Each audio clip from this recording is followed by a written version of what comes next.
Muito bom dia, Lívia Pessoa. Bom dia, Tiago, Elivaldo Barbosa e quem está em casa. Muito bom dia, Elivaldo. Olá, Tiago. Bom dia, Lívia. Bom dia para você que está em nossa companhia nesta segunda-feira. Vamos começar falando do PSB, em vias de definir nova direção, Elivaldo.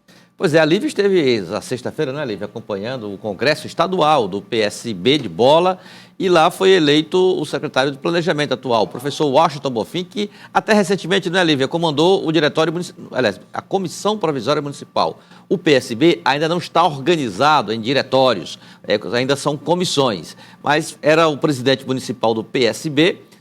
No Congresso Municipal foi eleita Bide Lima, e ele ficou ali meio que à disposição do partido, mas com o desejo de se dedicar mais à missão que exerce no governo do Estado. Mas sexta-feira acabou sendo eleito presidente estadual do PSB e falou a Lívia sobre planos, como pretende estruturar o partido daqui para frente. Eu acho que é um momento importante. A gente começou esse processo de renovação do partido na eleição passada, de 2024.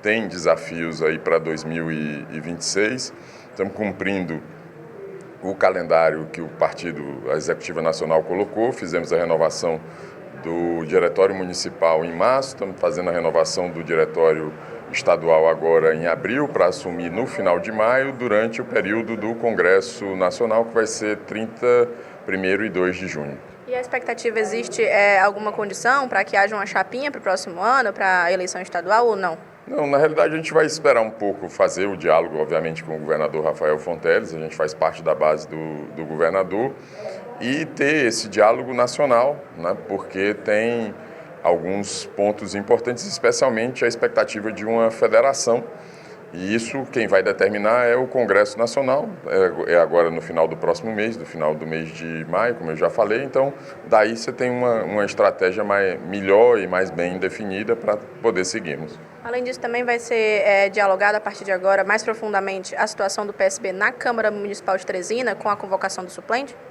Na realidade, assim, a gente está esperando, né, as determinações do presidente da Câmara, o vereador Enzo Samuel. Tem um período aí de 60 dias que tem que ser aguardado, a gente vem conversando com ele sobre isso, né, especialmente a Bide, que é a presidente do municipal, e vamos ver como é que as coisas se desenrolam nesses próximos dias. Bom, Lívia, aproveitando aí para saber como é que está o andamento desse pleito que foi apresentado pelo PSB no tocante à posse do suplente, enquanto durar aí o afastamento de Tatiana Medeiros, que é a vereadora do partido, a única eleita pelo partido, que permanece presa. Em compasso de espera, né, Tiago? Existe agora uma tentativa, por mais que longínqua, da Câmara Municipal de Teresina, em fazer com que haja novas visitas ao TRE para entender a situação de fato, já porque de fato é inédita para o Legislativo Municipal de Teresina, mas, ao que tudo indica, não vai ter nenhuma outra mudança em relação à convocação tanto de Leônidas Júnior, que é o suplente do PSB, como a uma possível volta de Tatiana Medeiros, porque nesse momento existem 3 situações acontecendo em paralelo, que é a investigação da Polícia Federal, essas averiguações e fiscalizações do Tribunal Regional Eleitoral e o regimento interno da Câmara. E, ao que tudo indica, esperar 60 dias para saber os próximos passos, já que ainda está um pouco nublado.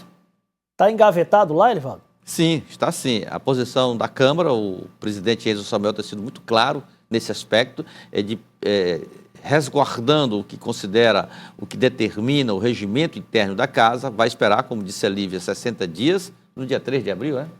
Então, 3 de abril, tem mais 3 de junho. Exatamente, já fica ali já perto do recesso até do meio do ano, mas já tem mais tempo ainda para o recesso só em julho. Bom, mas essa é a posição da Câmara. A Câmara não esboça nenhuma iniciativa para a convocação de suplente. Afirma que cabe à Justiça decidir sobre o futuro da vereadora Tatiana Medeiros em relação aos crimes que ela está respondendo no inquérito da Polícia Federal e aí sim tomar alguma providência. Do lado da Justiça Eleitoral, por exemplo, quando provocada sobre o tema, passou a bola para a Câmara Municipal. Disse, não, isso aí quem tem que convocar é a Câmara Municipal. Não há ação judicial contra a vereadora Tatiana Medeiros na Justiça Eleitoral, já que os prazos já expiraram e a consequência jurídica poderá ser com alguma outra decisão que, porventura, seja tomada após o inquérito. Bom, vamos mudar aqui de assunto, falar da movimentação liderada pelo governador Rafael Fonteles na região norte do Piauí, com foco em Piripiri, onde foi realizado mais uma etapa do Diálogos pelo Piauí, Elivaldo. É verdade, a primeira etapa foi realizada em Picos, aí a caravana do Diálogos pelo Piauí chegou a Piripiri no final de semana, sexta e sábado, com muita mobilização técnica e também política. Tiago, aí nós tivemos vários momentos de registros em que as principais lideranças da base governista revelavam a afinidade plena, inclusive com um ensaio até mesmo do que está sendo esboçado para a chapa majoritária, com presenças do governador, do vice Temístocles Filho, que esteve sempre ali, Lívia, coladinho ali com o governador Rafael Fonteles, com o senador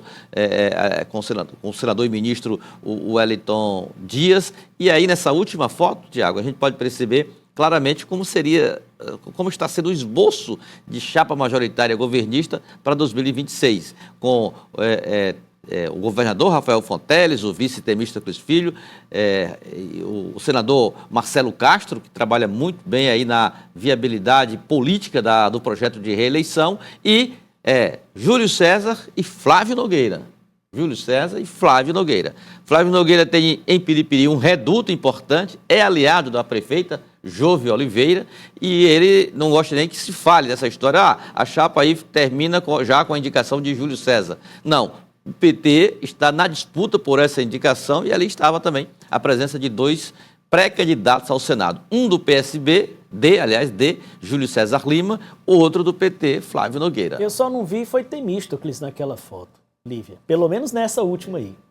Isso, Tiago. É perceptível um certo distanciamento, ainda que aparentemente apenas de agenda, mas a distribuição de vagas ela acaba sendo cada vez mais diminuída. E como o Elivaldo muito bem falou, ainda não se sabe muito bem como vai ser essa distribuição de vagas. A majoritária está sendo muito disputada, só não a do governador, está ali guardadinha. Mas a vice e as 2 vagas de senador são o alvo de todos os aliados, seja para representar o partido, seja para ocupá-lo enquanto postulante, enquanto candidato. Então, há uma necessidade que deve se postergar por um certo tempo, até o começo do próximo ano, pelo menos, de se identificar quem serão esses candidatos. Acho que esse momento que inclusive é uma estratégia do próprio governador e do governo do Estado, em deixar que eles tentem chegar às suas bases, deixar que eles falem sobre os seus projetos e sobre os seus planos políticos, para depois ser um pouco mais filtrado, direcionar mais como é que vai ser essa distribuição de bases eleitorais. É claro que aí,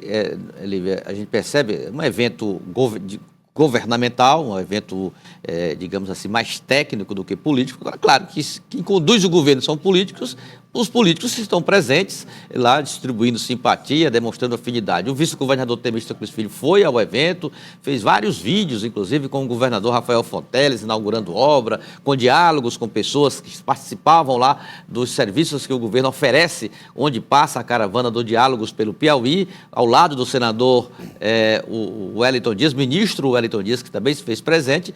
Então, o vice-governador teve assim, uma presença muito marcante até em Piripiri durante esse evento. Agora, como você bem disse, não há ainda assim, um ambiente de definição, e sim de ensaio do que pode ser a base governista em 2026, Thiago. Bom, e a oposição se movimentou também no fim de semana, Elivaldo? É verdade, desde sexta-feira, aliás, desde quinta, né? O senador Ciro Nogueira passou esse período todo aqui em Teresina, participando de eventos com vereadores, depois recebendo prefeitos, e no interior foi a vários municípios do sul do estado, Marcolândia, inaugurando escolas, avenidas, obras com recursos indicados por emendas assinadas pelo senador Ciro Nogueira ou pelo deputado Átila Filho, deputado Júlio Arcoverde, que também participou. E claro que não dá até para comparar uma ação da oposição em relação ao do governo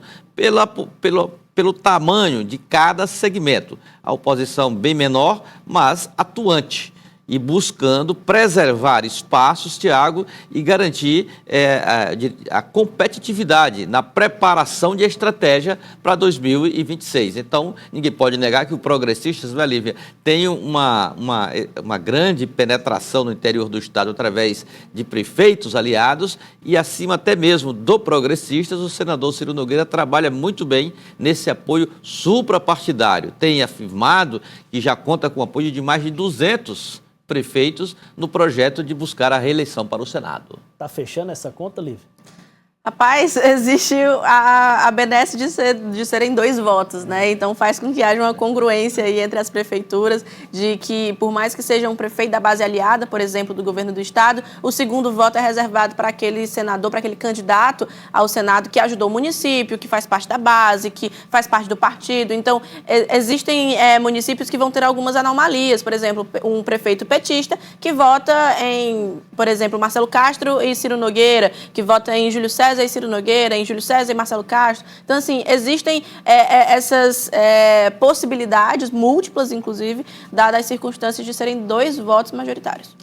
Bom, gente, vamos mudar de assunto, vamos até o fato que marcou também o fim de semana, que foi a perca do vereador Brunão, que terminou morrendo em consequência de complicações, estava internado. A informação que foi divulgada é que complicações relacionadas a um procedimento cirúrgico de cirurgia bariátrica. Lívia, você é lá da região e a gente constatou que a perca dele, a morte de Brunão, gerou manifestações em todos os segmentos no campo político. Isso, Tiago. O vereador Brunão, como ele era conhecido, ele ganhou muita notoriedade por meio da internet. Ele tinha obesidade mórbida, né? Ele tinha 200 e pouquinhos quilos.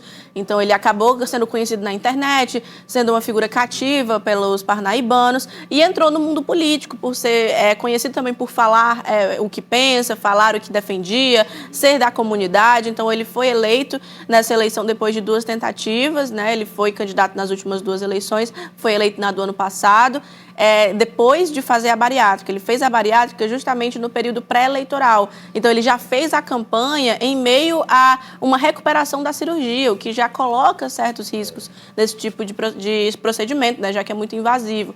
Então, o vereador ele conseguiu perder quase 100 quilos, ele foi para a faixa de 100 quilos, com isso acabou emagrecendo bastante, e com isso debilitou alguns órgãos, como é o caso do fígado, teve uma falência dos rins, e fez com que muita gente se comovesse com essa situação por ser um político, como eu disse, muito popular, muito populista. Ele foi eleito muito especificadamente no bairro São José, ele teve mais de 400 votos na região, o que é muito, então faz com que seja notado, e não somente notado, né, lamentada a morte desse político, que era muito novo, tinha 40 anos, e que estava iniciando essa jornada política na Câmara. Agora quem deve assumir é um advogado do Partido Liberal, e que já tem uma certa experiência dentro da base, e que inclusive, da base da prefeitura, que foi eleita, do Francisco Emanuel, era do grupo de Gracinha Monsanto, e agora estava ao lado do prefeito Francisco Emanuel. Nós temos, inclusive, notas de pesar que foram emitidas por Gracinha Monsanto, também pelo próprio prefeito Francisco Emanuel. Outras autoridades em nível estadual se manifestaram também acerca do vereador Brunão, Elivaldo. Pois é, exatamente. As manifestações foram gerais. Ontem foi um clima de comoção em Parnaíba. Eu acompanhei alguns vídeos, vi lá o corpo chegando em corpo de bombeiro, no carro do corpo de bombeiros, depois um velório muito comovente, depois o sepultamento já à tarde. E como vocês afirmaram, aí temos o registro da nota de pesar da deputada Gracinha Monsanto, do prefeito Francisco Emanuel, porque ele foi eleito exatamente nesse grupo. Vale dizer que hoje são grupos diferentes, mas andaram juntos até semanas atrás. Fizeram uma campanha do mesmo lado, então o Progressistas e o PL construíram aquela aliança vitoriosa no mesmo palanque, o vereador que morreu no final de semana, o Brunão, Gracinha Monsanto, o Francisco Emanuel. Agora, com a divisão, com a disputa que houve lá muito severa na política, tudo indicava que o Brunão estava já compondo a base aliada ao prefeito. E agora, com a morte do vereador e a sucessão natural, o vereador Daniel Jackson, não é, Lívia? Que é o presidente da Câmara, oportunamente, no momento ainda é de muita comoção, mas deve demorar muito convocar o suplente. que é o advogado Ticiano Ribeiro, suplente do PL. E aí a tendência, Lívia, é essa dele compor a base aliada ao prefeito Francisco Emanuel? A tendência é 100% essa, Elivaldo, até porque o advogado Ticiano Ribeiro, ele também é secretário de transporte da Prefeitura de Parnaíba. Tá. Então, já faz parte desse grupo, equipe, né? já está na equipe, já está na gestão e deve, com certeza, compor essa base aliada do prefeito na Prefeitura de Parnaíba e deve mexer em algumas cadeiras, né? Principalmente em relação a quem vai assumir a Secretaria de Transporte, como que deve ser essa distribuição. E agora realmente é aguardar, é um momento ainda de muita cautela por ser um período de luto. Então a vaga pode ser aberta até para o segundo suplente, né, se ele permanecer no primeiro escalão da Prefeitura de Parnaíba. Mas como você bem lembra, o momento é de luto, não é fácil essa decisão assim, rapidamente, mas naturalmente ela terá que ser tomada. E esse é o caminho natural para a vaga deixada com a morte do Brunão e também para a conformação política que ficará a Câmara Municipal e a gestão do prefeito Francisco Emanuel. É isso, Lívia? É isso, Tiago. Muito obrigado, Lívia Pessoa, pela participação aqui no Notícia da Manhã. É isso, Elivaldo? É isso, Tiago. Amanhã tem mais. Ótimo início de semana para os dois. Muito obrigado.